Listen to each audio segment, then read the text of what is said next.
بسم الله الرحمن الرحيم. ألف لام ميم. ذلك الكتاب لا ريب فيه هدى للمتقين الذين يؤمنون بالغيب ويقيمون الصلاة ومما رزقناهم ينفقون والذين يؤمنون بما أنزل إليك وما أنزل من قبلك وبالآخرة هم يوقنون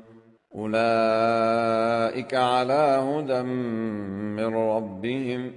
وأولئك هم المفلحون إن الذين كفروا سواء عليهم أأنذرتهم أم لم تنذرهم لا يؤمنون ختم الله على قلوبهم وعلى سمعهم وعلى أبصارهم غشاوة ولهم عذاب عظيم ومن الناس من يقول آمنا بالله وباليوم الآخر وما هم بمؤمنين يخادعون الله والذين آمنوا وما يخدعون إلا أنفسهم وما يشعرون في قلوبهم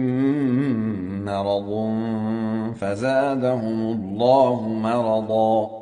ولهم عذاب أليم بما كانوا يكذبون وإذا قيل لهم لا تفسدوا في الأرض قالوا إنما نحن مصلحون ألا إنهم هم المفسدون ولكن لا يشعرون وإذا قيل لهم آمنوا كما آمن الناس قالوا أنؤمن كما آمن السفهاء ألا إنهم هم السفهاء ولكن لا يعلمون وإذا لقوا الذين آمنوا قالوا آمنا وإذا خلوا إلى شياطينهم قالوا إنا معكم إنما نحن مستهزئون الله يستهزئ بهم ويمدهم في طغيانهم يعمهون أولئك الذين اشتروا الضلالة بالهدى فما ربحت تجارتهم وما كانوا مهتدين مثلهم كمثل الذي استوقد نارا فلما أضاءت ما حوله ذهب الله بنورهم وتركهم في ظلمات لا يبصرون صم بكم عمي فهم لا يرجعون أو كصيب من السماء فيه ظلمات ورعد وبرق يجعلون أصابعهم في آذانهم من الصواعق حذر الموت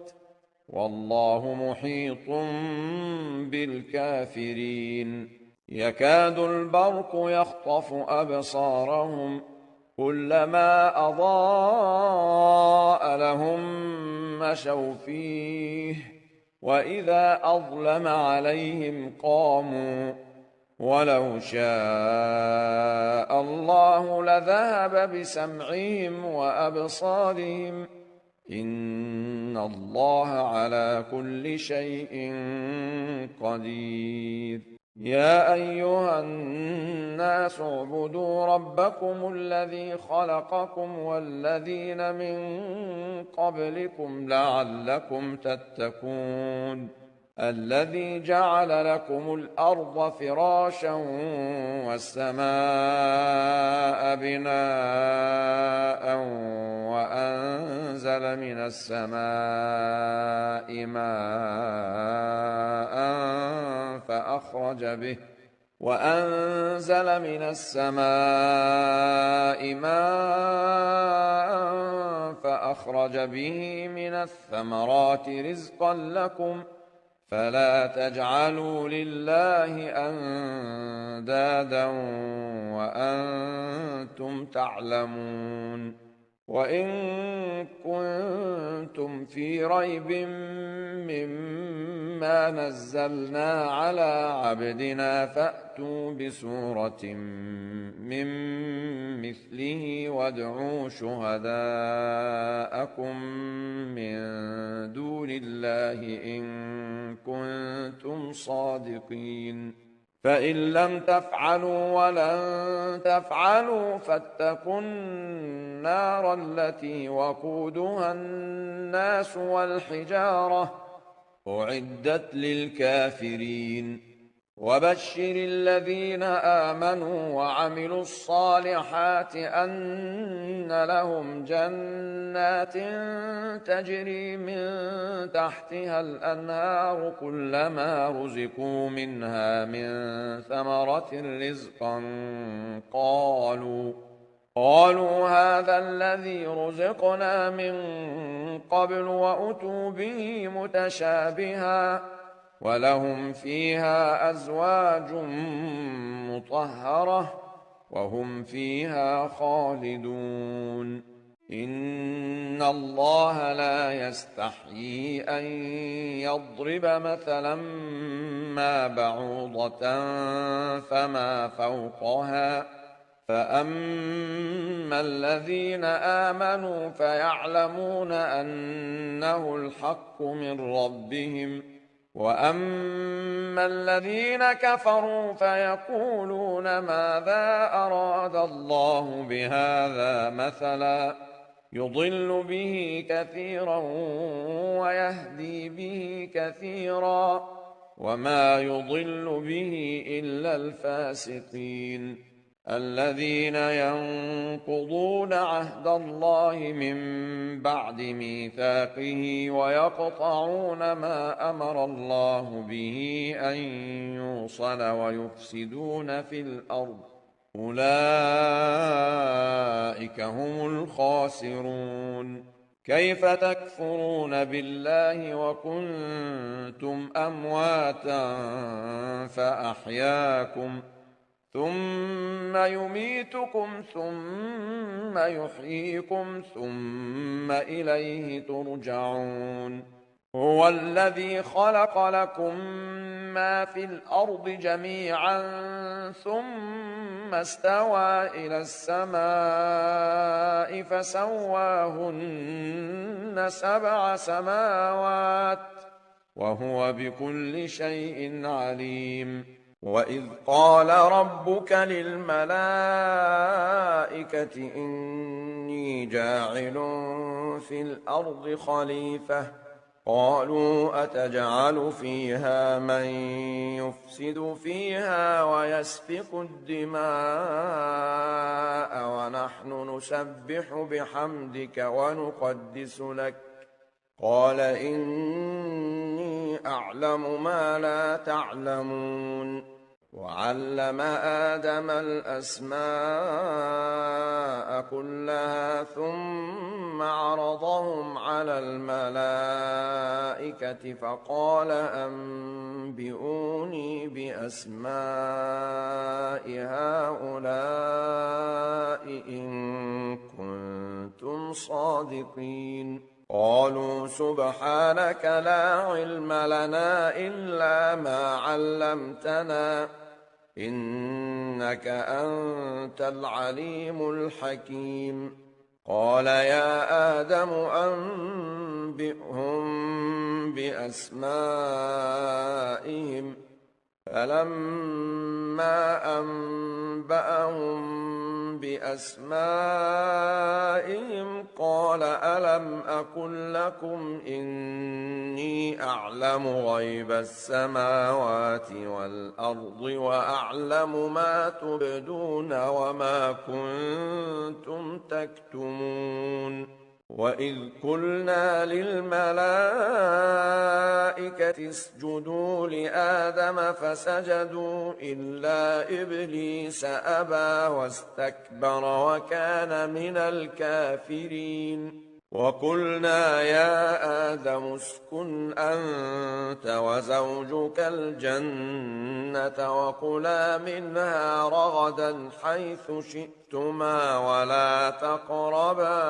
هذه الشجرة فتكونا من الظالمين فأزلهما الشيطان عنها فأخرجهما مما كانا فيه وقلنا اهبطوا بعضكم لبعض عدو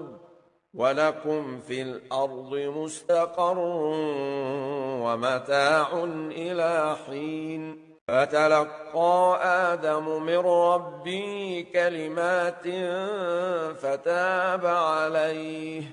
إنه هو التواب الرحيم قلنا اهبطوا منها جميعا فإما يأتينكم مني هدى فمن تبع هداي فلا خوف عليهم ولا هم يحزنون والذين كفروا وكذبوا بآياتنا أولئك أصحاب النار هم فيها خالدون يا بني إسرائيل اذكروا نعمتي التي أنعمت عليكم وأوفوا بعهدي أوف بعهدكم وإياي فارهبون وآمنوا بما أنزلت مصدقا لما معكم ولا تكونوا أول كافر به ولا تشتروا بآياتي ثمنا قليلا وإياي فاتقون ولا تلبسوا الحق بالباطل وتكتموا الحق وأنتم تعلمون وأقيموا الصلاة وآتوا الزكاة واركعوا مع الراكعين أتأمرون الناس بالبر وتنسون أنفسكم وأنتم تتلون الكتاب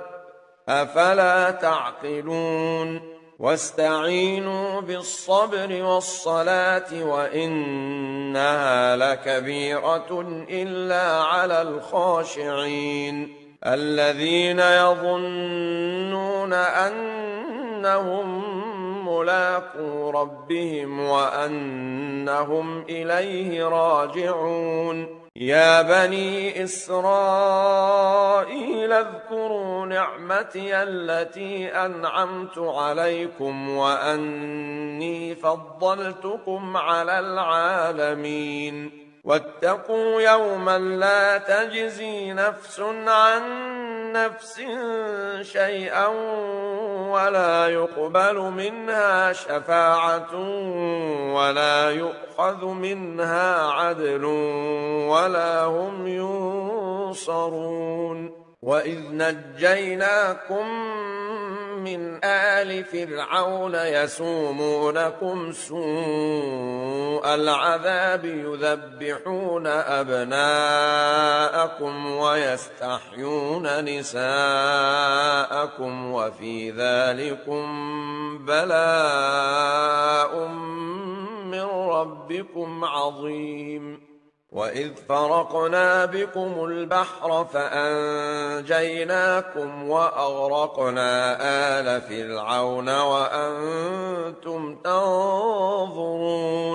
وإذ واعدنا موسى 40 ليلة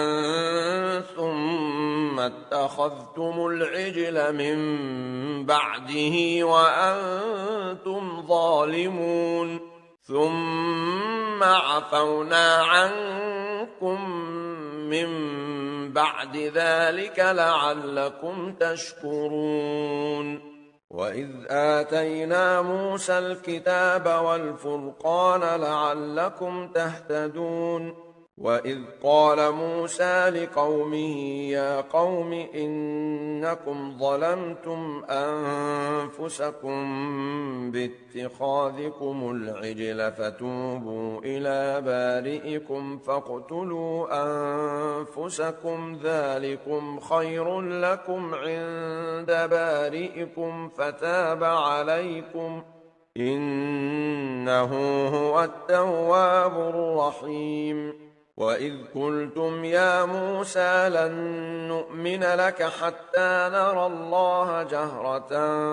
فأخذتكم الصاعقة وأنتم تنظرون ثم بعثناكم من بعد موتكم لعلكم تشكرون وظللنا عليكم الغمام وأنزلنا عليكم المن والسلوى كلوا من طيبات ما رزقناكم وما ظلمونا ولكن كانوا أنفسهم يظلمون وإذ قلنا ادخلوا هذه القرية فكلوا منها حيث شئتم رغدا وادخلوا الباب سجدا وقولوا حطة نغفر لكم خطاياكم وسنزيد المحسنين فبدل الذين ظلموا قولا غير الذي قيل لهم فأنزلنا على الذين ظلموا رجزا من السماء بما كانوا يفسقون وإذ استسقى موسى لقومه فقلنا اضرب بعصاك الحجر فانفجرت منه 12 عينا قد علم كل أناس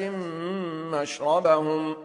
كلوا واشربوا من رزق الله ولا تعثوا في الأرض مفسدين وإذ قلتم يا موسى لن نصبر على طعام واحد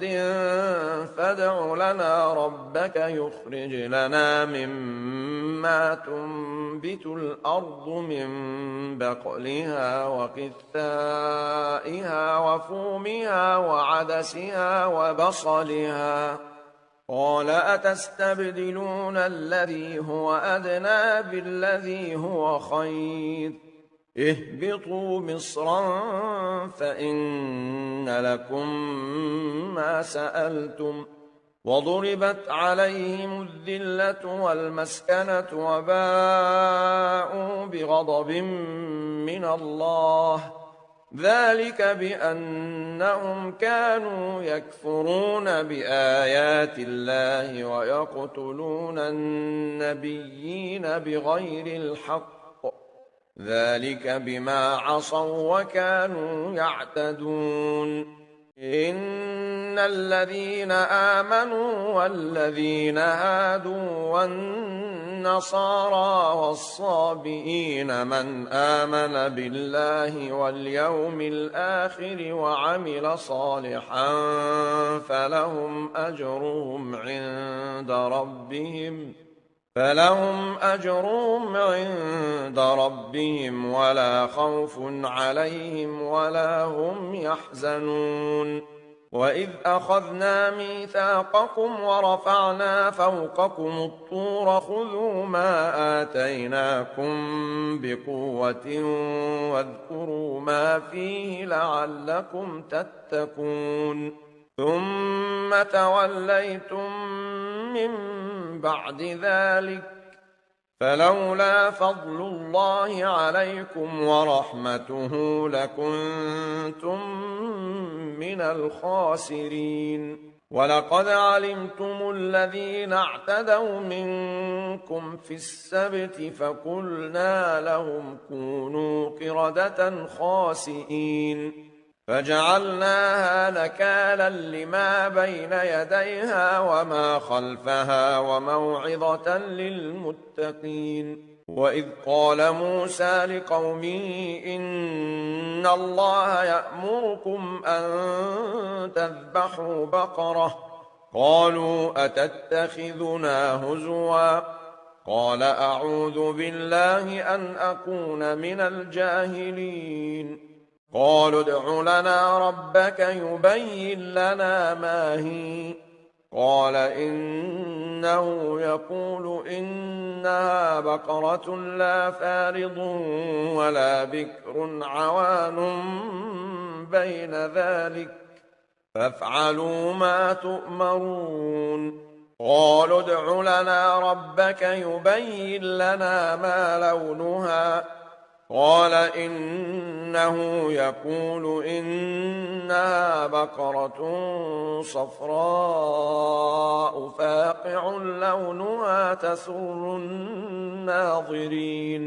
قالوا ادع لنا ربك يبين لنا ما هي إن البقرة شابه علينا وإنا إن شاء الله لمهتدون قال إنه يقول إنها بقرة لا ذلول تثير الأرض ولا تسقي الحرث مسلمة لا شية فيها قالوا الآن جئت بالحق فذبحوها وما كادوا يفعلون وإذ قتلتم نفسا فادارأتم فيها والله مخرج ما كنتم تكتمون فقلنا اضربوه ببعضها كذلك يحيي الله الموتى ويريكم آياته لعلكم تعقلون ثم قست قلوبكم من بعد ذلك فهي كالحجارة أو أشد قسوة وإن من الحجارة لما يتفجر منه الأنهار وإن منها لما يشقق فيخرج منه الماء وإن منها لما يهبط من خشية الله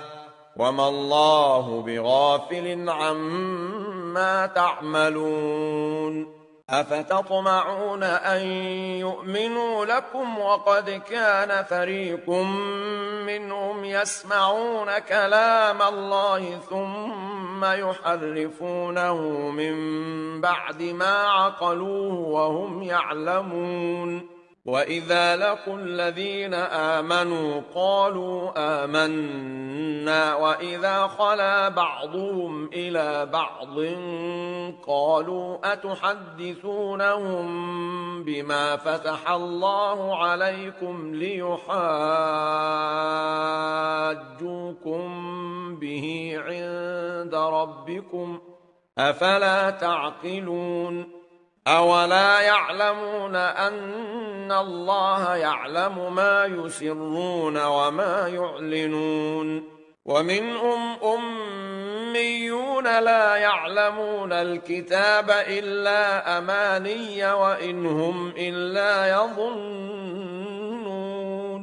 فويل للذين يكتبون الكتاب بأيديهم ثم يقولون هذا من عند الله ليشتروا به ثمنا قليلا فويل لهم مما كتبت أيديهم وويل لهم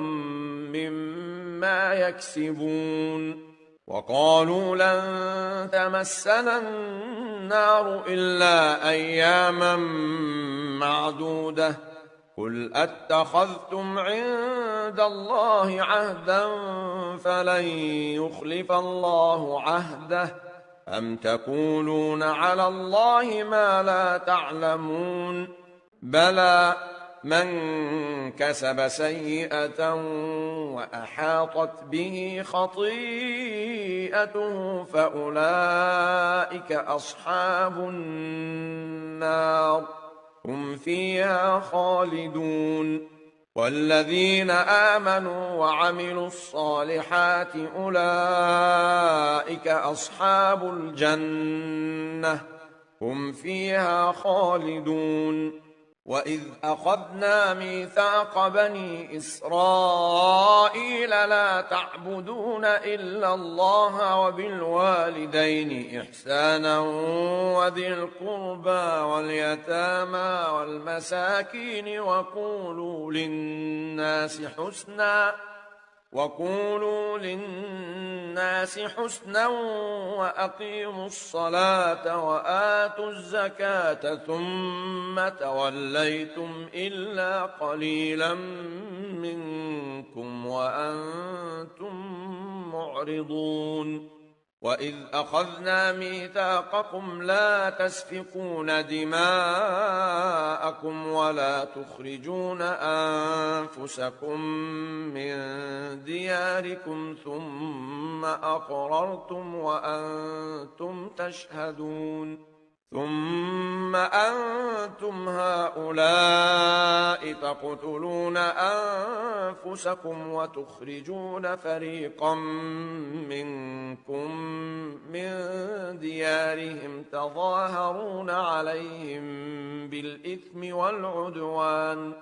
تظاهرون عليهم بالإثم والعدوان وإن يأتوكم أسارى تفادوهم وهو محرم عليكم إخراجهم أفتؤمنون ببعض الكتاب وتكفرون ببعض فما جزاء من يفعل ذلك منكم إلا خزي في الحياة الدنيا ويوم القيامة يردون إلى أشد العذاب وما الله بغافل عما تعملون أولئك الذين اشتروا الحياة الدنيا بالآخرة فلا يخفف عنهم العذاب ولا هم ينصرون ولقد آتينا موسى الكتاب وقفينا من بعده بالرسل وآتينا عيسى ابن مريم البينات وأيدناه بروح القدس أفكلما جاءكم رسول بما لا تهوى أنفسكم استكبرتم ففريقا كذبتم وفريقا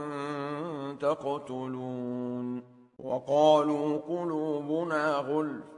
بل لعنهم الله بكفرهم فقليلا ما يؤمنون ولما جاءهم كتاب من عند الله مصدق لما معهم وكانوا من قبل يستفتحون على الذين كفروا فلما جاءهم ما عرفوا كفروا به فلعنة الله على الكافرين بئس ما اشتروا به أنفسهم أن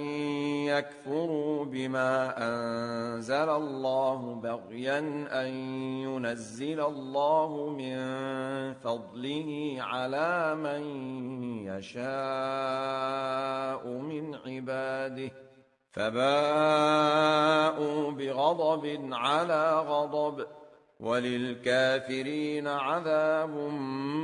مهين وإذا قيل لهم آمنوا بما أنزل الله قالوا نؤمن بما أنزل علينا ويكفرون بما وراءه وهو الحق مصدقا لما معهم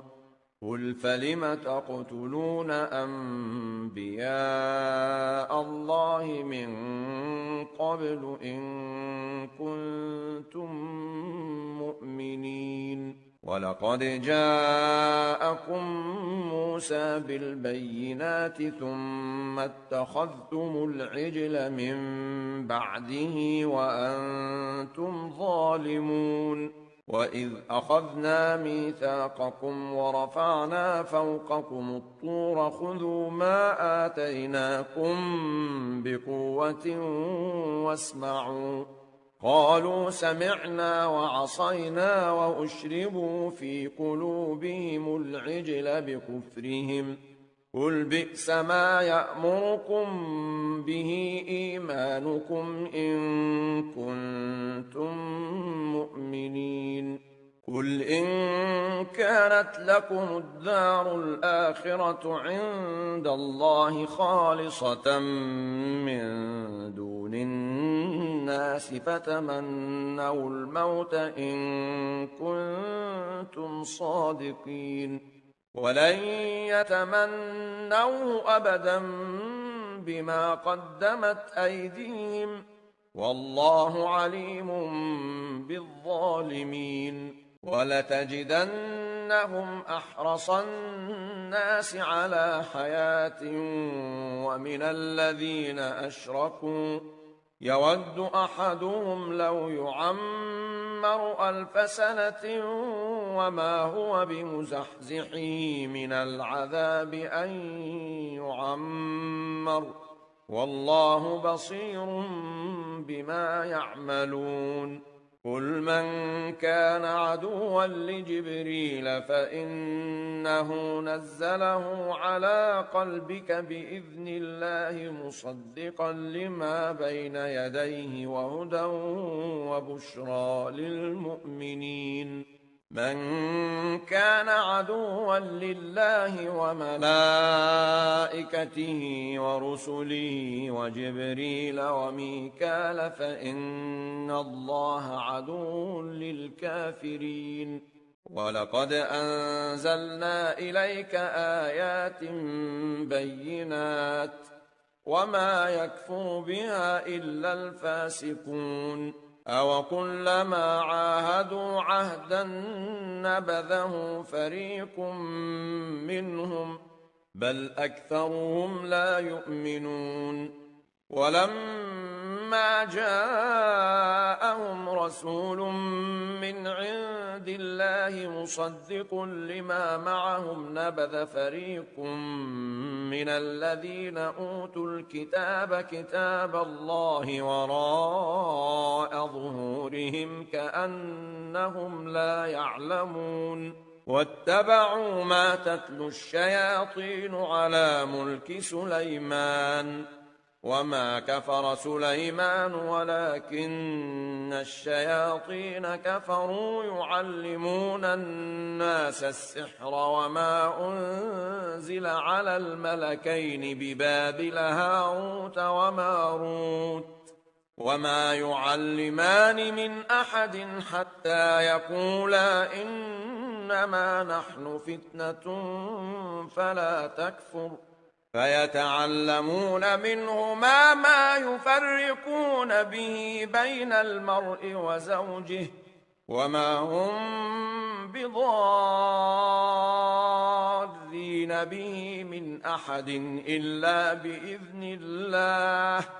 ويتعلمون ما يضرهم ولا ينفعهم ولقد علموا لمن اشتراه ما له في الآخرة من خلاق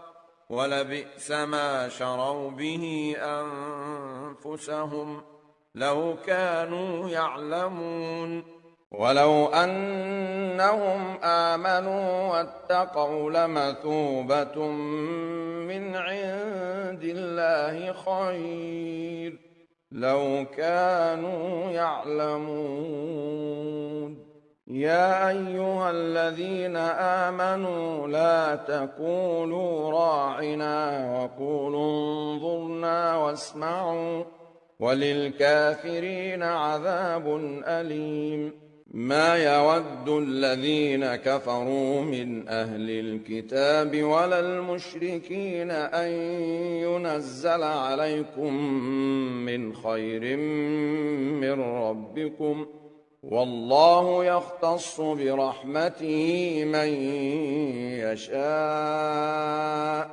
والله ذو الفضل العظيم ما ننسخ من آية أو ننسها نأت بخير منها ألم تعلم أن الله على كل شيء قدير ألم تعلم أن الله له ملك السماوات والأرض وما لكم من دون الله من ولي ولا نصير أم تريدون أن تسألوا رسولكم كما سئل موسى من قبل ومن يتبدل الكفر بالإيمان فقد ضل سواء السبيل ود كثير من أهل الكتاب لو يردونكم من بعد إيمانكم كفارا حسدا من عند أنفسهم من بعد ما تبين لهم الحق فاعفوا واصفحوا حتى يأتي الله بأمره إن الله على كل شيء قدير وأقيموا الصلاة وآتوا الزكاة وما تقدموا لأنفسكم من خير تجدوه عند الله إن الله بما تعملون بصير وقالوا لن يدخل الجنة إلا من كان هودا أو نصارى تلك أمانيهم قل هاتوا برهانكم إن كنتم صادقين بلى من أسلم وجهه لله وهو محسن فله أجره عند ربه ولا خوف عليهم ولا هم يحزنون وقالت اليهود ليست النصارى على شيء وقالت النصارى ليست اليهود على شيء وهم يتلون الكتاب كذلك قال الذين لا يعلمون مثل قولهم فالله يحكم بينهم يوم القيامة فيما كانوا فيه يختلفون ومن أظلم ممن منع مساجد الله أن يذكر فيها اسمه وسعى في خرابها أولئك ما كان لهم أن يدخلوها إلا خائفين لهم في الدنيا خزي ولهم في الآخرة عذاب عظيم ولله المشرق والمغرب فأينما تولوا فثم وجه الله إن الله واسع عليم وقالوا اتخذ الله ولدا سبحانه بل له ما في السماوات والأرض كل له قانتون بديع السماوات والأرض وإذا قضى أمرا فإنما يقول له كن فيكون وقال الذين لا يعلمون لولا يكلمنا الله أو تأتينا آية كذلك قال الذين من قبلهم مثل قولهم تشابهت قلوبهم قد بينا الآيات لقوم يوقنون إنا أرسلناك بالحق بشيرا ونذيرا ولا تسأل عن أصحاب الجحيم ولن ترضى عنك اليهود ولا النصارى حتى تتبع ملتهم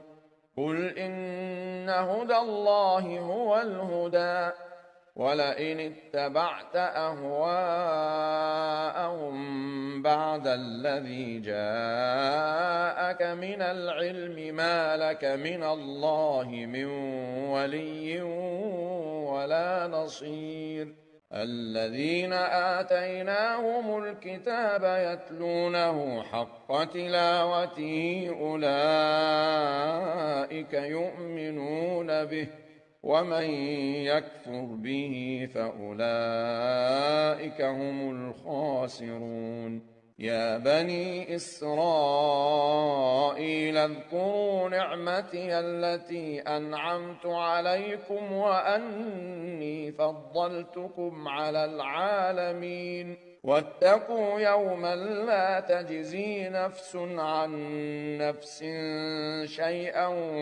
ولا يقبل منها عدل ولا تنفعها شفاعة ولا هم ينصرون وإذ ابتلى إبراهيم ربه بكلمات فأتمهن قال إني جاعلك للناس إماما قال ومن ذريتي قال لا ينال عهد الظالمين وإذ جعلنا البيت مثابة للناس وأمنا واتخذوا من مقام إبراهيم مصلى وعهدنا إلى إبراهيم وإسماعيل أن طهرا بيتي للطائفين والعاكفين والركع السجود وإذ قال إبراهيم رب اجعل هذا بلدا آمنا وارزق أهله من الثمرات من آمن منهم بالله واليوم الآخر قال ومن كفر فأمتعه قليلا ثم أضطره إلى عذاب النار وبئس المصير وإذ يرفع إبراهيم القواعد من البيت وإسماعيل ربنا تقبل منا إنك أنت السميع العليم ربنا وجعلنا مسلمين لك ومن ذريتنا أمة مسلمة لك وأرنا مناسكنا وتب علينا إنك أنت التواب الرحيم ربنا وابعث فيهم رسولا منهم يتلو عليهم آياتك ويعلمهم الكتاب والحكمة ويزكيهم إنك أنت العزيز الحكيم ومن يرغب عن ملة إبراهيم إلا من سفه نفسه ولقد اصطفيناه في الدنيا وإنه في الآخرة لمن الصالحين إذ قال له ربه أسلم قال أسلمت لرب العالمين ووصى بها إبراهيم بنيه ويعقوب يا بني إن الله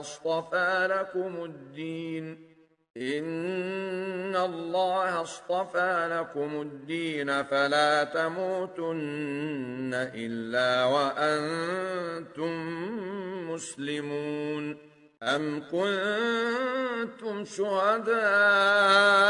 إذ حضر يعقوب الموت إذ قال لبنيه ما تعبدون من بعدي قالوا نعبد إلهك وإله آبائك إبراهيم وإسماعيل وإسحاق إلها واحدا ونحن له مسلمون تلك أمة قد خلت لها ما كسبت ولكم ما كسبتم ولا تسألون عما كانوا يعملون. وقالوا كونوا هودا أو نصارى تهتدوا قل بل ملة إبراهيم حنيفا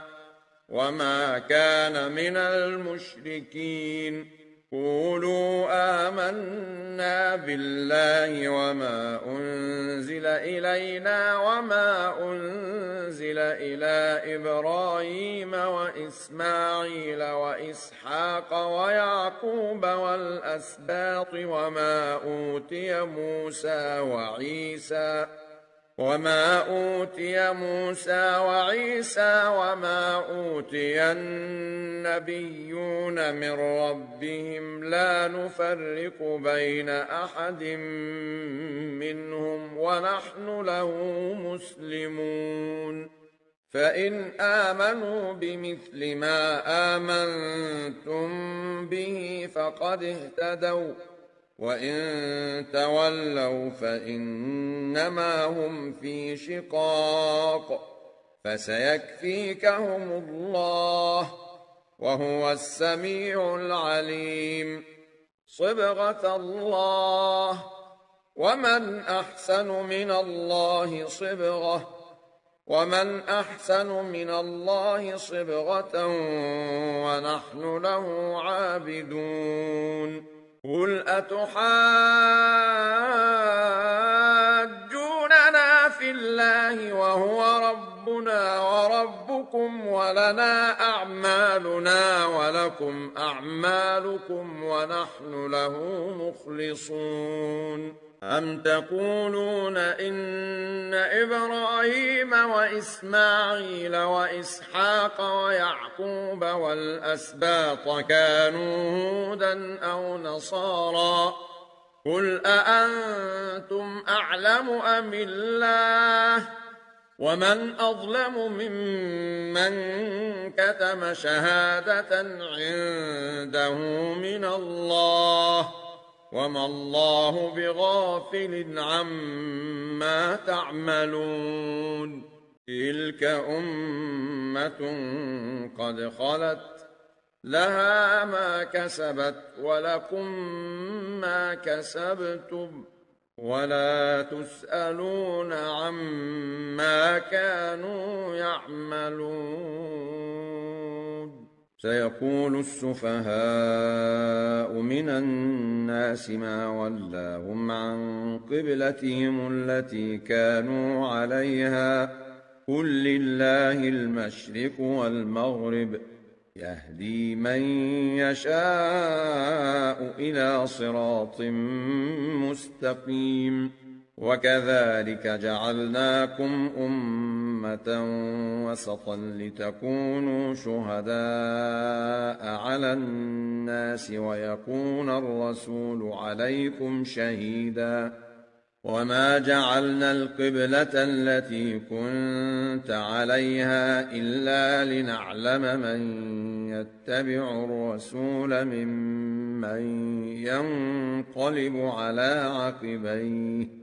وإن كانت لكبيرة إلا على الذين هدى الله وما كان الله ليضيع إيمانكم إن الله بالناس لرءوف رحيم. قد نرى تقلب وجهك في السماء فلنولينك قبلة ترضاها فول وجهك شطر المسجد الحرام وحيث ما كنتم فولوا وجوهكم شطره وإن الذين أوتوا الكتاب ليعلمون أنه الحق من ربهم وما الله بغافل عما يعملون. ولئن أتيت الذين أوتوا الكتاب بكل آية ما تبعوا قبلتك وما أنت بتابع قبلتهم وما بعضهم بتابع قبلة بعض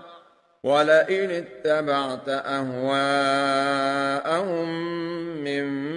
بعد ما جاءك من العلم إنك إذا لمن الظالمين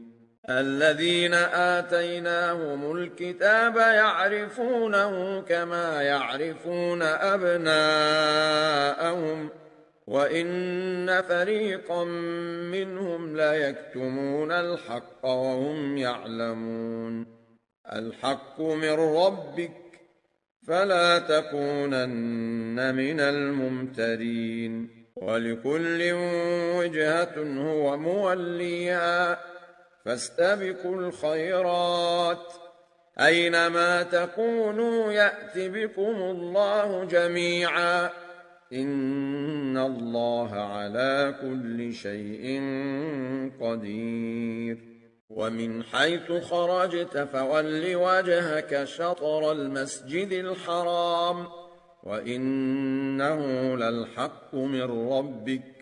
وما الله بغافل عما تعملون ومن حيث خرجت فول وجهك شطر المسجد الحرام وحيث ما كنتم فولوا وجوهكم شطره لئلا يكون للناس عليكم حجة إلا الذين ظلموا منهم فلا تخشوهم واخشوني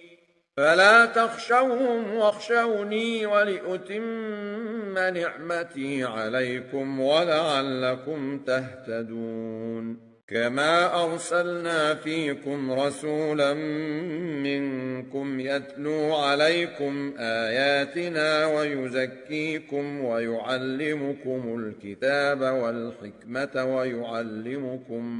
ما لم تكونوا تعلمون فاذكروني أذكركم واشكروا لي ولا تكفرون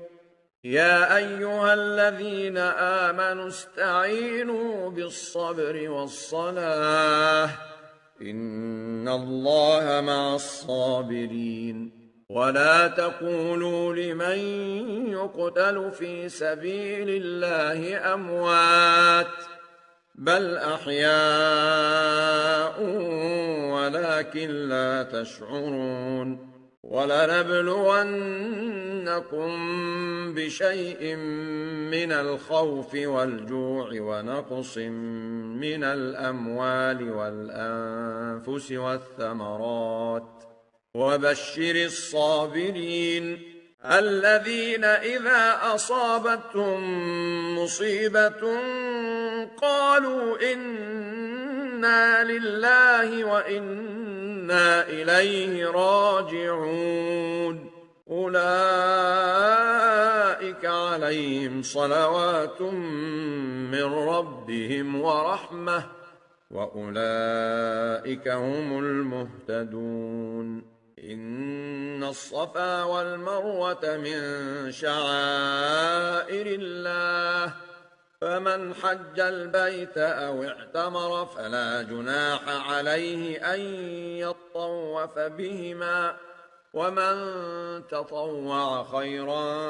فإن الله شاكر عليم إن الذين يكتمون ما أنزلنا من البينات والهدى من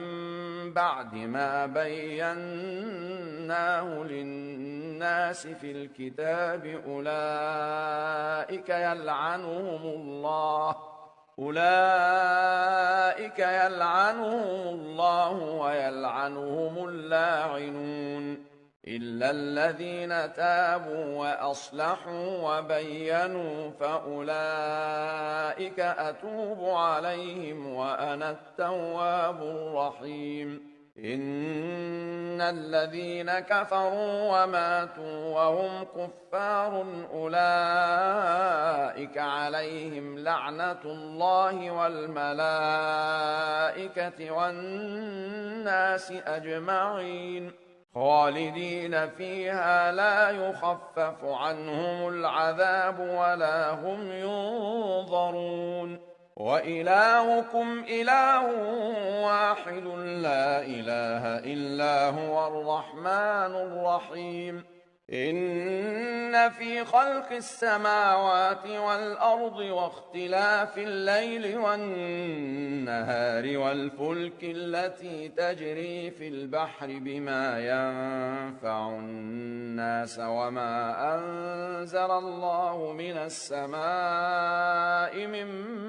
ماء فأحيا به الأرض بعد موتها وبث فيها من كل دابة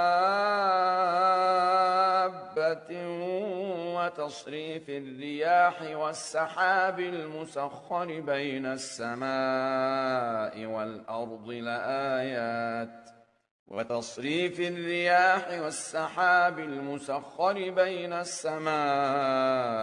والأرض لآيات لقوم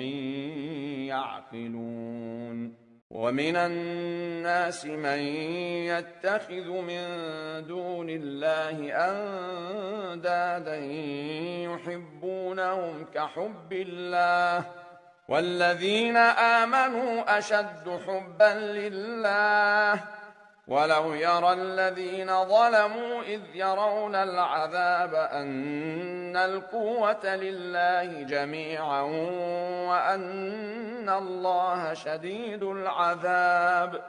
إذ تبرأ الذين اتبعوا من الذين اتبعوا ورأوا العذاب وتقطعت بهم الأسباب وقال الذين اتبعوا لو أن لنا كرة فنتبرأ منهم كما تبرؤوا منا كذلك يريهم الله أعمالهم حسرات عليهم وما هم بخارجين من النار يا أيها الناس كلوا مما في الأرض حلالا طيبا ولا تتبعوا خطوات الشيطان إنه لكم عدو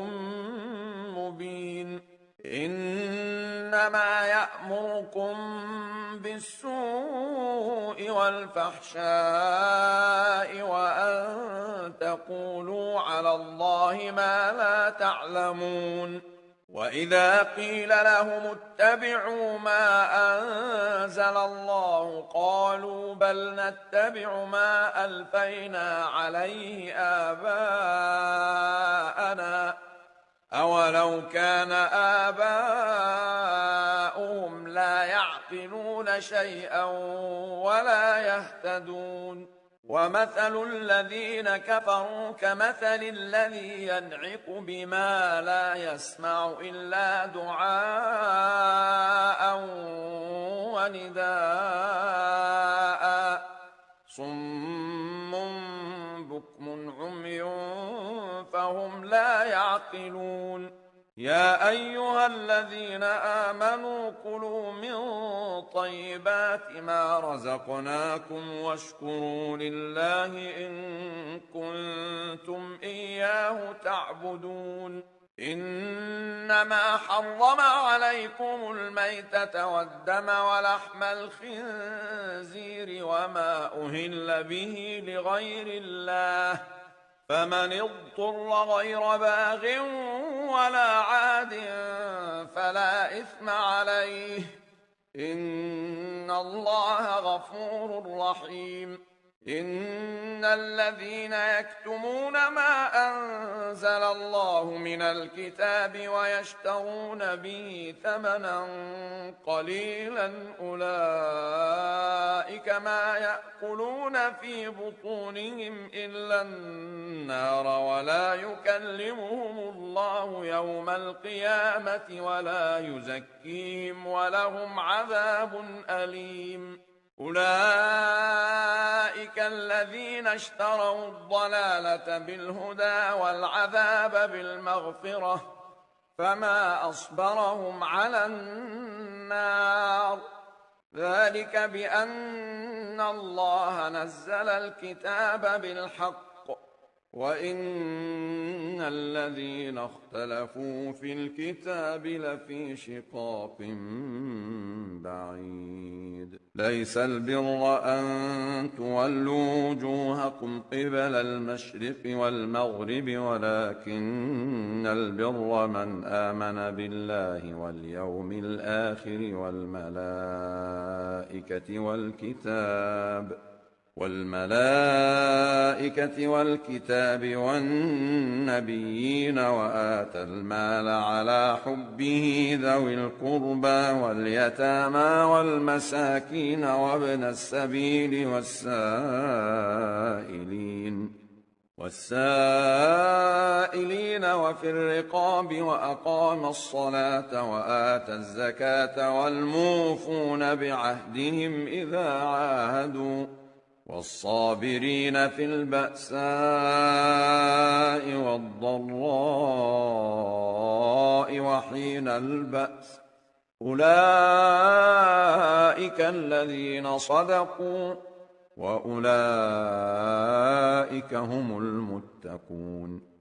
يا أيها الذين آمنوا كتب عليكم القصاص في القتلى الحر بالحر والعبد بالعبد والأنثى بالأنثى فمن عفي له من أخيه شيء فاتباع بالمعروف وأداء إليه بإحسان ذلك تخفيف من ربكم ورحمة فمن اعتدى بعد ذلك فله عذاب أليم ولكم في القصاص حياة يا أولي الألباب لعلكم تتقون كتب عليكم إذا حضر أحدكم الموت إن ترك خيرا الوصية للوالدين والأقربين بالمعروف حقا على المتقين فمن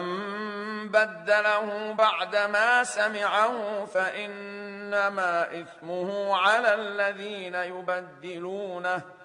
إن الله سميع عليم فمن خاف من موص جنفا أو إثما فأصلح بينهم فلا إثم عليه إن الله غفور رحيم يا أيها الذين آمنوا كتب عليكم الصيام كما كتب على الذين من قبلكم لعلكم تتقون أياما معدودات فمن كان منكم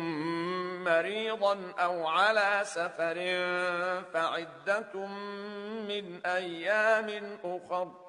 وعلى الذين يطيقونه فدية طعام مسكين فمن تطوع خيرا فهو خير له وأن تصوموا خير لكم إن كنتم تعلمون شهر رمضان الذي أنزل فيه القرآن هدى للناس وبينات من الهدى والفرقان فمن شهد منكم الشهر فليصمه ومن كان مريضا أو على سفر فعدة من أيام أخر يريد الله بكم اليسر ولا يريد بكم العسر ولتكملوا العدة ولتكبروا الله على ما هداكم ولعلكم تشكرون وإذا سألك عبادي عني فإني قريب أجيب دعوة الداع إذا دعان فليستجيبوا لي وليؤمنوا بي لعلهم يرشدون أحل لكم ليلة الصيام الرفث إلى نسائكم هن لباس لكم وأنتم لباس لهن علم الله أنكم كنتم تختانون أنفسكم فتاب عليكم وعفى عنكم فالآن باشروهن وابتغوا ما كتب الله لكم وكلوا واشربوا حتى يتبين لكم الخيط الأبيض من الخيط الأسود من الفجر ثم أتموا الصيام إلى الليل ولا تباشروهن وأنتم عاكفون في المساجد تلك حدود الله فلا تقربوها كذلك يبين الله آياته للناس لعلهم يتقون ولا تأكلوا أموالكم بينكم بالباطل وتدلوا بها إلى الحكام لتأكلوا فريقا من أموال الناس بالإثم وأنتم تعلمون يسألونك عن الأهلة قل هي مواقيت للناس والحج وليس البر بأن تأتوا البيوت من ظهورها ولكن البر من اتقى وأتوا البيوت من أبوابها واتقوا الله لعلكم تفلحون وقاتلوا في سبيل الله الذين يقاتلونكم ولا تعتدوا إن الله لا يحب المعتدين واقتلوهم حيث ثقفتموهم وأخرجوهم من حيث أخرجوكم والفتنة أشد من القتل ولا تقاتلوهم عند المسجد الحرام حتى يقاتلوكم فيه فإن قاتلوكم فاقتلوهم كذلك جزاء الكافرين فإن انتهوا فإن الله غفور رحيم وقاتلوهم حتى لا تكون فتنة ويكون الدين لله فإن انتهوا فلا عدوان إلا على الظالمين الشهر الحرام بالشهر الحرام والحرمات قصاص فمن اعتدى عليكم فاعتدوا عليه بمثل ما اعتدى عليكم واتقوا الله واعلموا أن الله مع المتقين وأنفقوا في سبيل الله ولا تلقوا بأيديكم إلى التهلكة وأحسنوا إن الله يحب المحسنين وأتموا الحج والعمرة لله فإن أحصرتم فما استيسر من الهدي ولا تحلقوا رؤوسكم حتى يبلغ الهدي محله فمن كان منكم مريضا أو به أذى من رأسه ففدية من صيام أو صدقة أو نسك فإذا أمنتم فمن تمتع بالعمرة إلى الحج فما استيسر من الهدي فمن لم يجد فصيام 3 أيام في الحج و7 إذا رجعتم تلك 10 كاملة ذلك لمن لم يكن أهله حاضر المسجد الحرام واتقوا الله واعلموا أن الله شديد العقاب الحج أشهر معلومات فمن فرض فيهن الحج فلا رفث ولا فسوق ولا جدال في الحج، وما تفعلوا من خير يعلمه الله، وتزودوا فإن خير الزاد التقوى، واتقون يا أولي الألباب. ليس عليكم جناح أن تبتغوا فضلا من ربكم، فإذا أفضتم من عرفات فاذكروا الله عند المشعر الحرام واذكروه كما هداكم وإن كنتم من قبله لمن الضالين.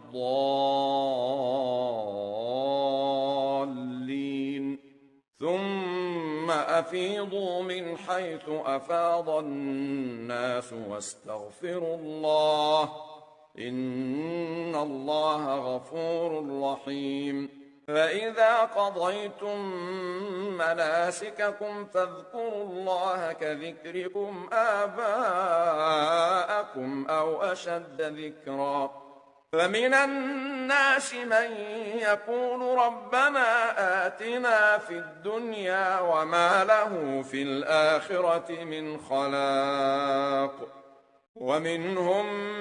من يقول ربنا آتنا في الدنيا حسنة وفي الآخرة حسنة وقنا عذاب النار. أولئك لهم نصيب مما كسبوا، والله سريع الحساب. واذكروا الله في أيام معدودات، فمن تعجل في يومين فلا إثم عليه، ومن تأخر فلا إثم عليه لمن اتقى. واتقوا الله واعلموا أنكم إليه تحشرون. ومن الناس من يعجبك قوله في الحياة الدنيا ويشهد الله على ما في قلبه وهو ألد الخصام، وإذا تولى سعى في الأرض ليفسد فيها ويهلك الحرث والنسل، والله لا يحب الفساد. وإذا قيل له اتق الله أخذته العزة بالإثم فحسبه جهنم ولبئس المهاد. ومن الناس من يشري نفسه ابتغاء مرضات الله، والله رؤوف بالعباد. يا أيها الذين آمنوا ادخلوا في السلم كافة ولا تتبعوا خطوات الشيطان، إنه لكم عدو مبين. فإن زللتم من بعد ما جاءتكم البينات فاعلموا أن الله عزيز حكيم. هل ينظرون إلا أن يأتيهم الله في ظلل من الغمام والملائكة وقضي الأمر وإلى الله ترجع الأمور. سل بني إسرائيل كم آتيناهم من آية بينة، ومن يبدل نعمة الله من بعد ما جاءته فإن الله شديد العقاب. زين للذين كفروا الحياة الدنيا ويسخرون من الذين آمنوا، والذين اتقوا فوقهم يوم القيامة والله يرزق من يشاء بغير حساب. كان الناس أمة واحدة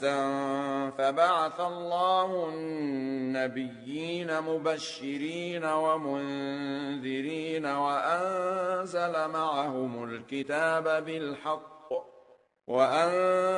معهم الكتاب بالحق ليحكم بين الناس فيما اختلفوا فيه،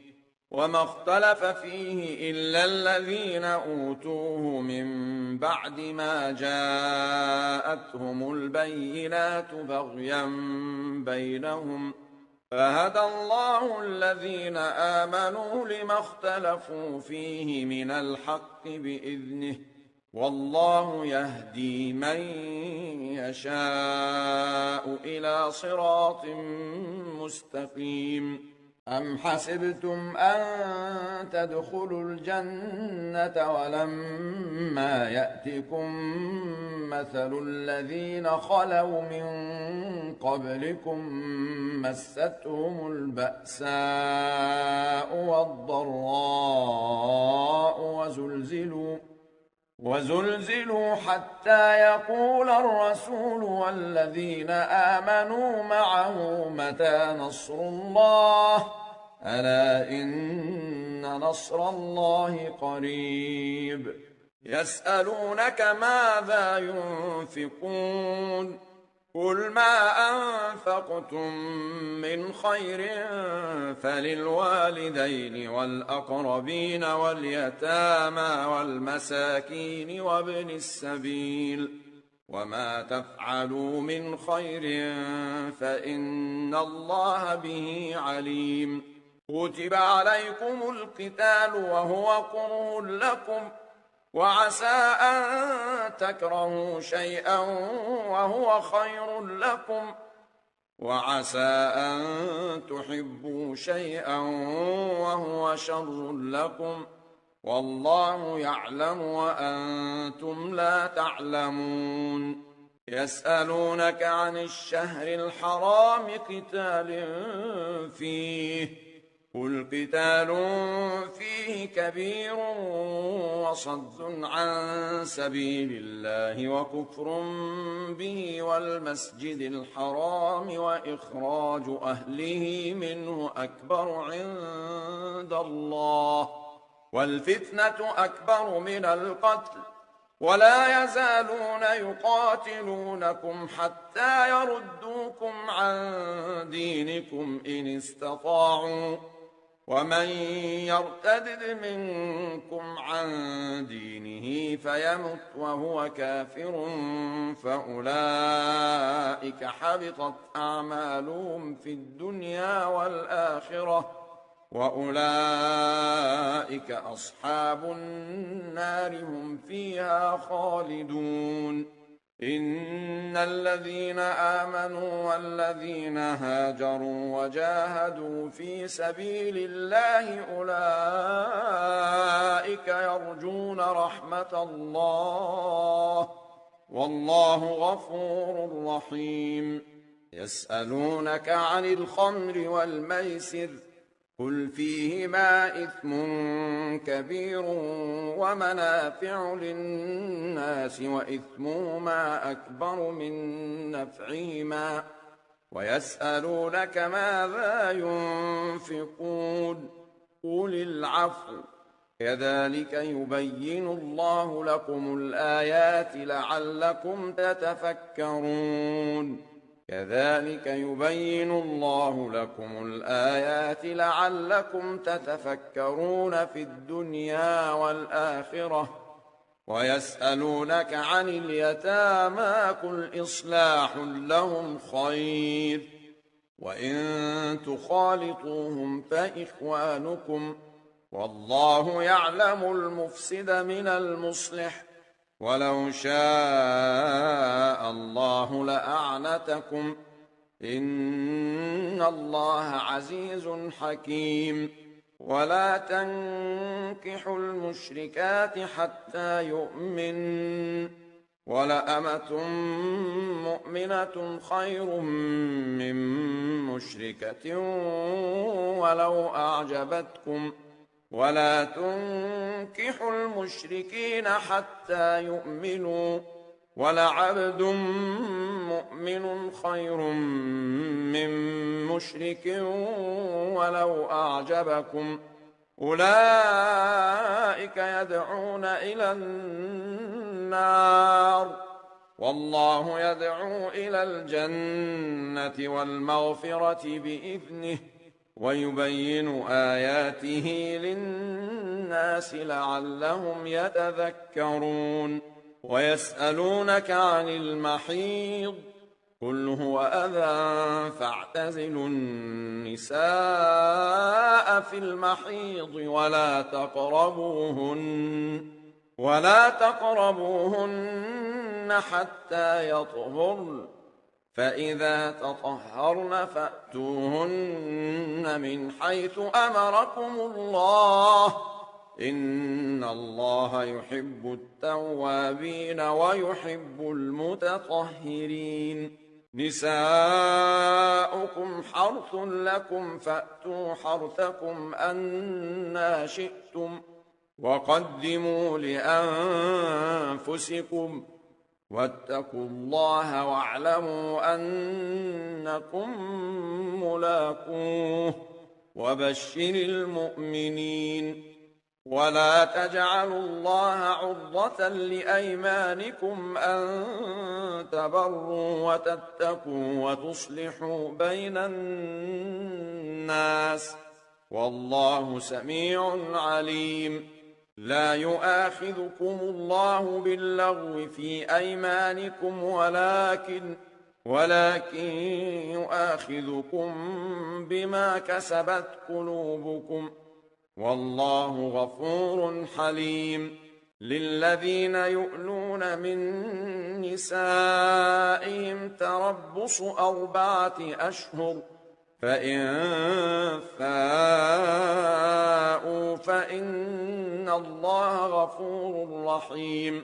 وإن عزموا الطلاق فإن الله سميع عليم والمطلقات يتربصن بأنفسهن 3 قروء ولا يحل لهن أن يكتمن ما خلق الله في أرحامهن إن كن يؤمن بالله واليوم الآخر وبعولتهن أحق بردهن في ذلك إن أرادوا إصلاحا ولهن مثل الذي عليهن بالمعروف وللرجال عليهن درجة والله عزيز حكيم الطلاق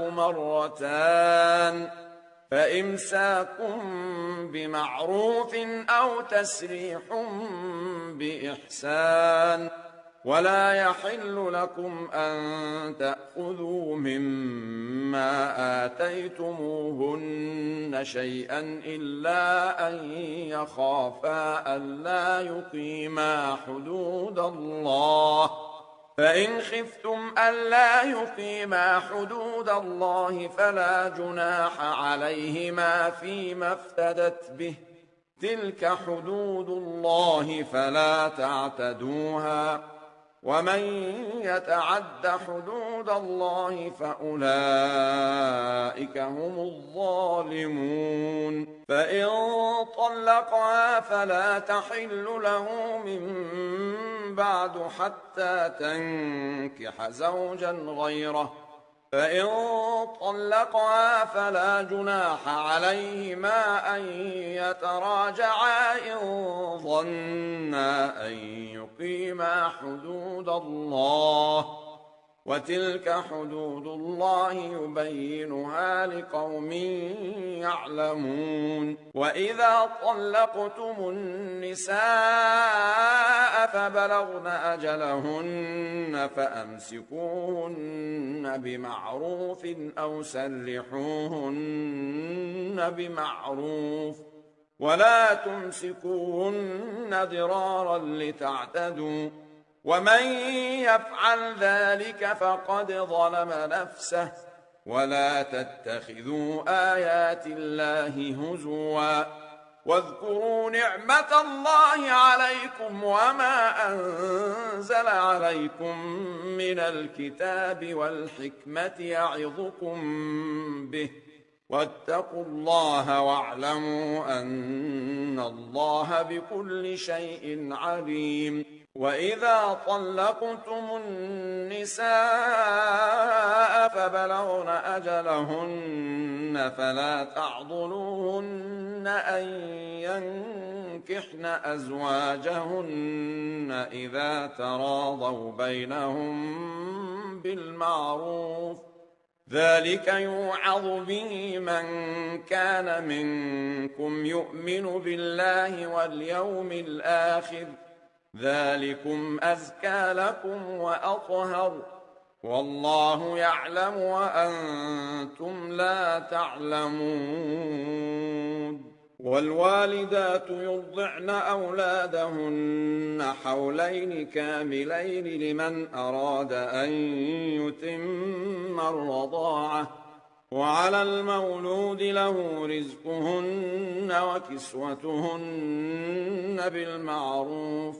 لا تكلف نفس إلا وسعها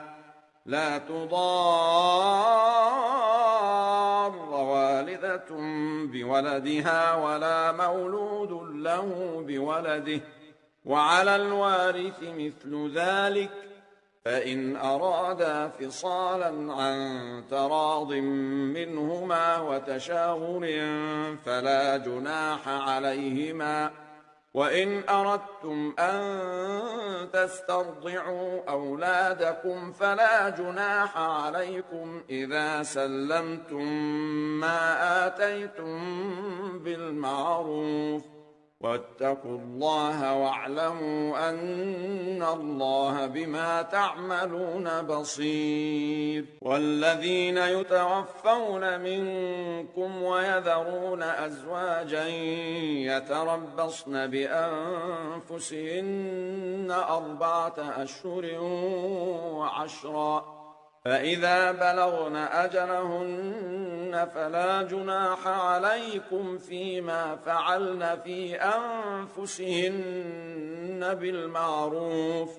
والله بما تعملون خبير ولا جناح عليكم فيما عرضتم به من خطبة النساء أو أكننتم في أنفسكم علم الله أنكم ستذكرونهن ولكن لا تواعدوهن سرا إلا أن تقولوا قولا معروفا ولا تعزموا عقدة النكاح حتى يبلغ الكتاب أجله واعلموا أن الله يعلم ما في أنفسكم فاحذروه واعلموا أن الله غفور حليم لا جناح عليكم إن طلقتم النساء ما لم تمسوهن أو تفرضوا لهن فريضة ومتعوهن على الموسع قدره وعلى المقتر قدره متاعا بالمعروف حقا على المحسنين وإن طلقتموهن من قبل أن تمسوهن وقد فرضتم لهن فريضة فنصف ما فرضتم إلا أن يعفون إلا أن يعفون أو يعفو الذي بيده عقدة النكاح وأن تعفوا أقرب للتقوى ولا تنسوا الفضل بينكم إن الله بما تعملون بصير حافظوا على الصلوات والصلاة الوسطى وقوموا لله قانتين فإن خفتم فرجالا أو ركبانا فإذا أمنتم فاذكروا الله كما علمكم ما لم تكونوا تعلمون والذين يتوفون منكم ويذرون أزواجا وصية لأزواجهم متاعا إلى الحول غير إخراج فإن خرجن فلا جناح عليكم فيما فعلن في أنفسهن من معروف والله عزيز حكيم وللمطلقات متاع بالمعروف حقا على المتقين كذلك يبين الله لكم آياته لعلكم تعقلون ألم تر إلى الذين خرجوا من ديارهم وهم ألوف حذر الموت فقال لهم الله موتوا ثم أحياهم إن الله لذو فضل على الناس ولكن أكثر الناس لا يشكرون وقاتلوا في سبيل الله واعلموا أن الله سميع عليم من ذا الذي يقرض الله قرضا حسنا فيضاعفه له أضعافا كثيرة والله يقبض ويبسط وإليه ترجعون ألم تر إلى الملأ من بني إسرائيل من بعد موسى إذ قالوا لنبي له مبعث لنا ملكا نقاتل في سبيل الله قال هل عسيتم إن كتب عليكم القتال ألا تقاتلوا قالوا وما لنا ألا نقاتل في سبيل الله وقد أخرجنا من ديارنا وأبنائنا فلما كتب عليهم القتال تولوا إلا قليلا منهم والله عليم بالظالمين وقال لهم نبيهم إن الله قد بعث لكم طالوت ملكا قالوا أنى يكون له الملك علينا ونحن أحق بالملك منه ولم يؤت سعة من المال قال إن الله اصطفاه عليكم وزاده بسطة في العلم والجسم والله يؤتي ملكه من يشاء والله واسع عليم وقال لهم نبيهم إن آية ملكه أن يأتيكم التابوت فيه سكينة من ربكم وبقية مما ترك آل موسى وآل هارون تحمله الملائكة إن في ذلك لآية لكم إن كنتم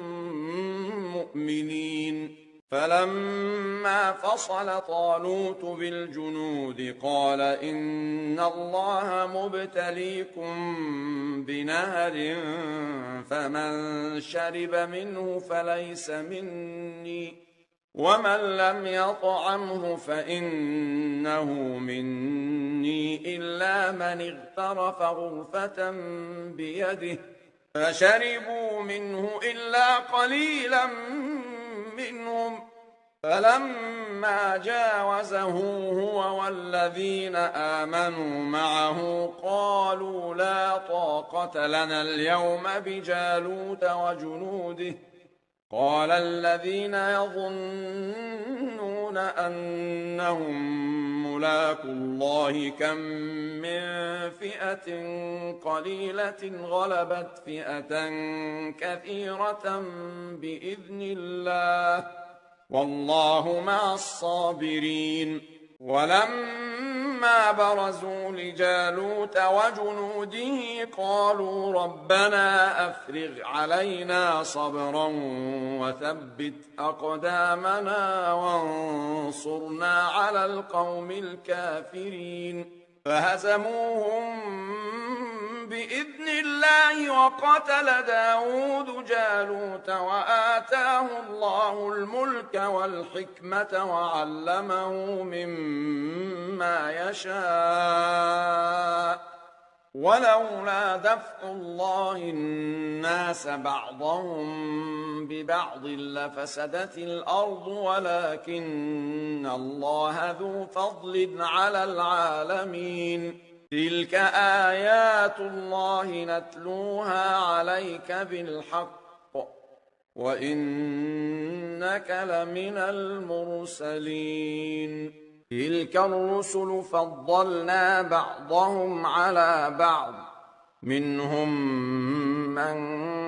كلم الله ورفع بعضهم درجات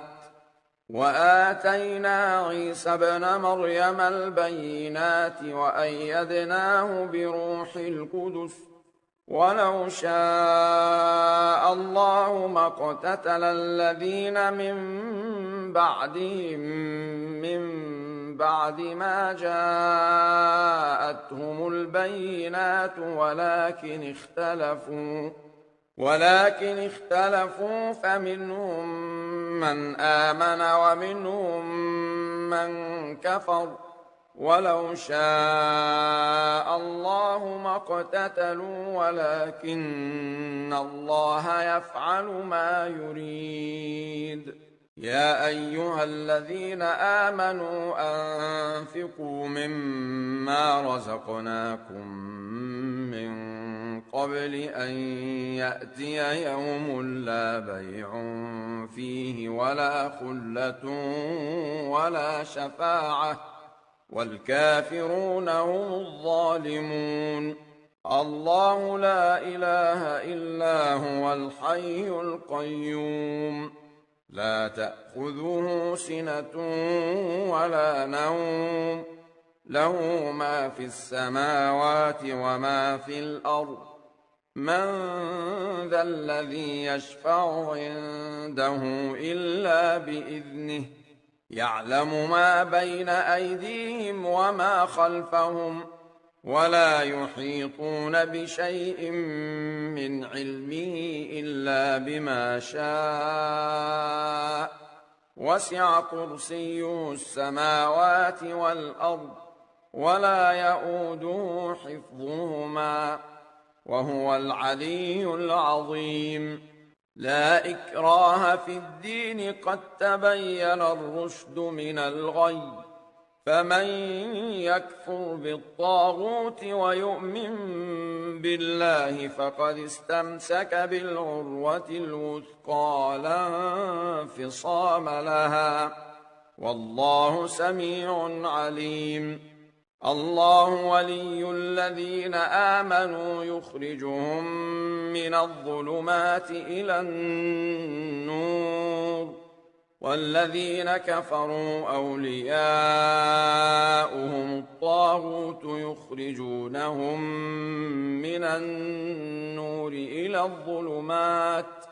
أولئك أصحاب النار هم فيها خالدون. ألم تر إلى الذي حاج إبراهيم في ربه أن آتاه الله الملك إذ قال إبراهيم ربي الذي يحيي ويميت قال أنا أحيي وأميت. قال إبراهيم فإن الله يأتي بالشمس من المشرق فأت بها من المغرب فبهت الذي كفر والله لا يهدي القوم الظالمين. أو كالذي مر على قرية وهي خاوية على عروشها قال أنى يحيي هذه الله بعد موتها فأماته الله 100 عام ثم بعثه قال كم لبثت؟ قال لبثت يوما أو بعض يوم. قال بل لبثت 100 عام فانظر إلى طعامك وشرابك لم يتسنه وانظر إلى حمارك ولنجعلك آية للناس وانظر إلى العظام كيف ننشزها ثم نكسوها لحما فلما تبين له قال أعلم أن الله على كل شيء قدير. وإذ قال إبراهيم رب أرني كيف تحيي الموتى قال أولم تؤمن قال بلى ولكن ليطمئن قلبي قال فخذ 4 من الطير فصرهن إليك ثم اجعل على كل جبل منهن جزءا ثم ادعهن يأتينك سعيا واعلم أن الله عزيز حكيم. مثل الذين ينفقون أموالهم في سبيل الله كمثل حبة أنبتت 7 سنابل في كل سنبلة 100 حبة والله يضاعف لمن يشاء والله واسع عليم. الذين ينفقون أموالهم في سبيل الله ثم لا يتبعون ما أنفقوا منا ولا أذى لهم أجرهم عند ربهم ولا خوف عليهم ولا هم يحزنون. قول معروف ومغفرة خير من صدقة يتبعها أذى والله غني حليم. يا أيها الذين آمنوا لا تبطلوا صدقاتكم بالمن والأذى كالذي ينفق ماله رئاء الناس ولا يؤمن بالله واليوم الآخر فمثله كمثل صفوان عليه تراب فأصابه وابل فتركه صلدا لا يقدرون على شيء مما كسبوا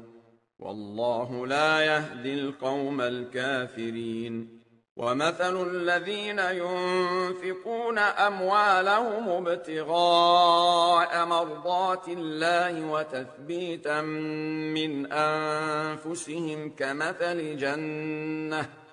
كمثل جنة بربوة أصابها وابل فآتت أكلها ضعفين فإن لم يصبها وابل فطل والله بما تعملون بصير. أيود أحدكم أن تكون له جنة من نخيل وأعناب تجري من تحتها الأنهار له فيها من كل الثمرات وأصابه الكبر وله ذرية ضعفاء فأصابها إعصار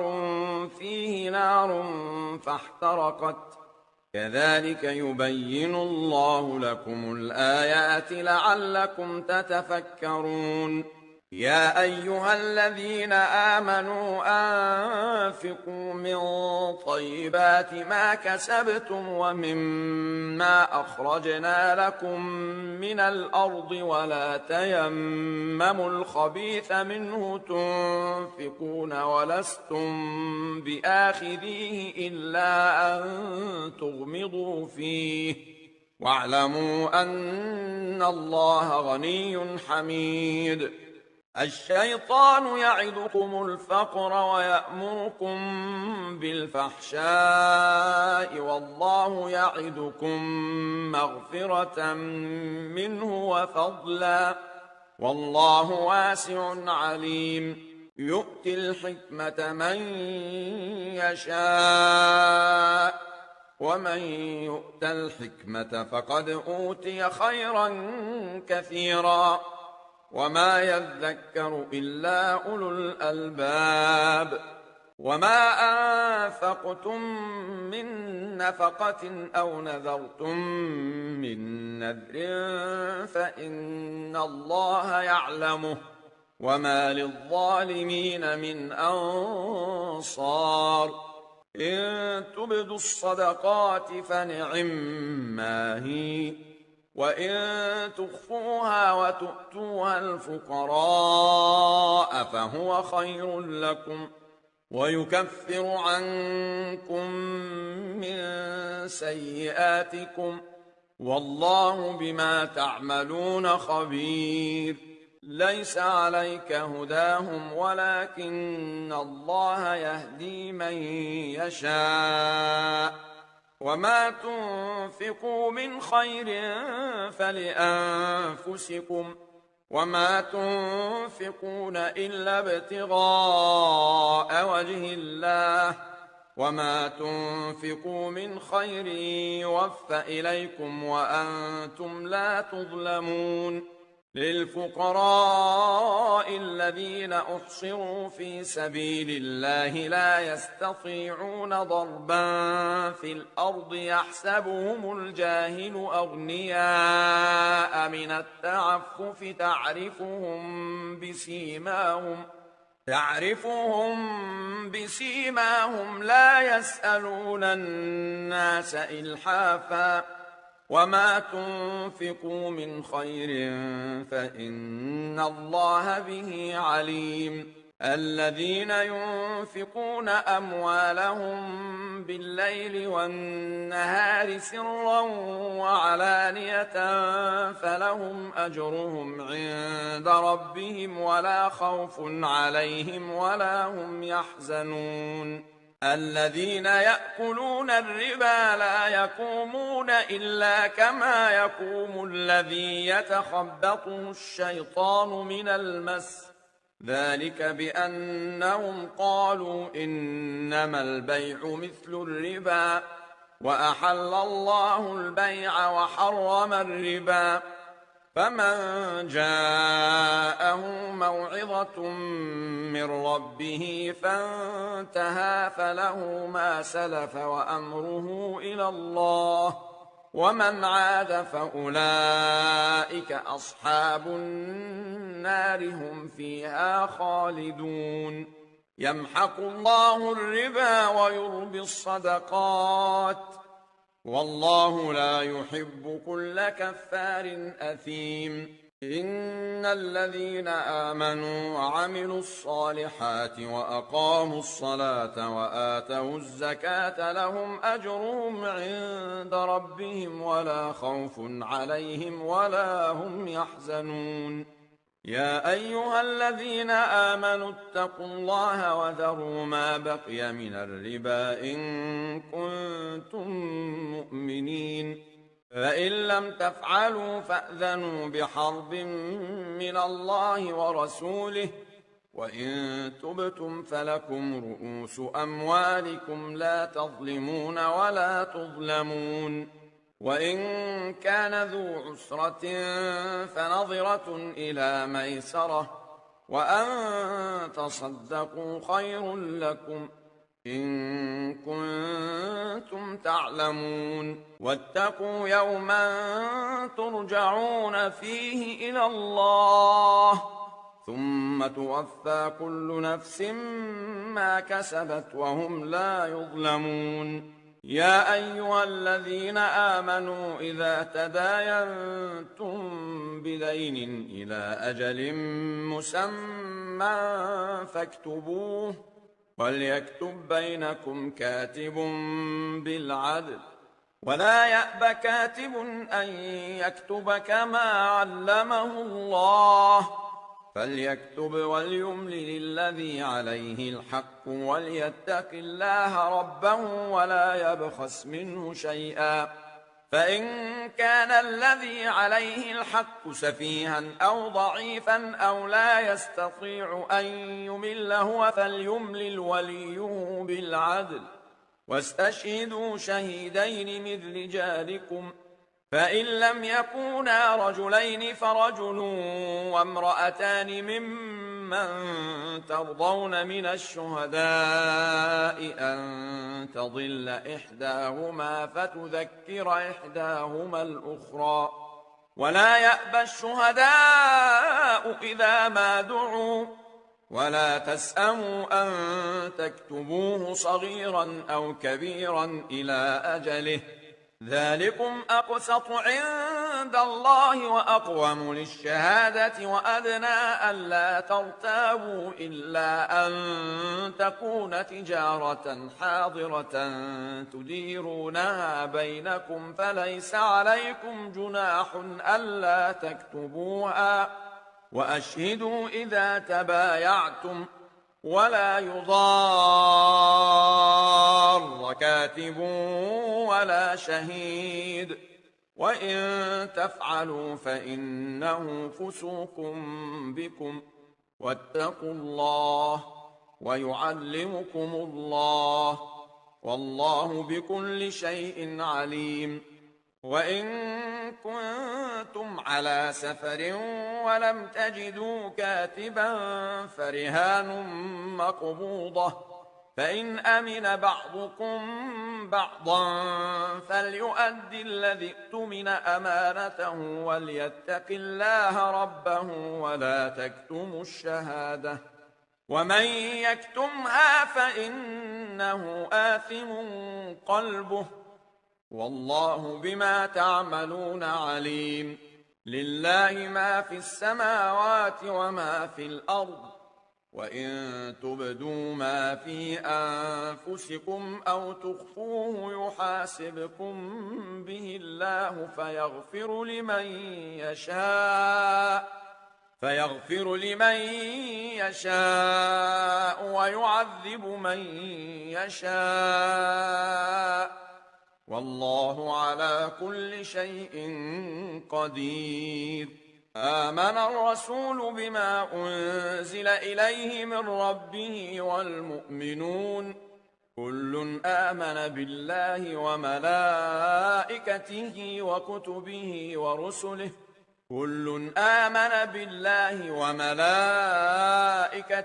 وكتبه ورسله لا نفرق بين أحد من رسله وقالوا سمعنا وأطعنا غفرانك ربنا وإليك المصير لا يكلف الله نفسا إلا وسعها لها ما كسبت وعليها ما اكتسبت ربنا لا تؤاخذنا إن نسينا أو أخطأنا ربنا ولا تحمل علينا إصرا كما حملته على الذين من قبلنا ربنا ولا تحملنا ما لا طاقة لنا به واعف عنا واغفر لنا وارحمنا أنت مولانا فانصرنا على القوم